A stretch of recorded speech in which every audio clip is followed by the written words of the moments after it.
بالله من الشيطان الرجيم. يا أيها الذين آمنوا إذا تناجيتم فلا تتناجوا بالإثم والعدوان ومعصية الرسول وتناجوا بالبر والتقوى واتقوا الله الذي إليه تحشرون.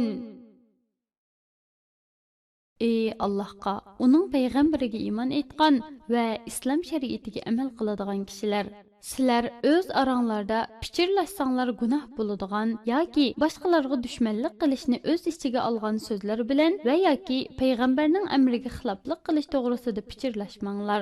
Yaxshilik, taqvolik haqida pichirlashinglar. Allohning buyurganlarini o'rindash va to'sqanlardan yenish bilan uningga taqvolik qilinglar. Uning azobidan qo'rqinglar. Sizlar barliq amalinglar va gap so'zlaringlar bilan Allohning dargohiga qaytirilasizlar. Alloh barcha amalinglarni sanab qo'ygan bo'lib, shuningga asosan sizlarga mukofot yoki jazo beradi.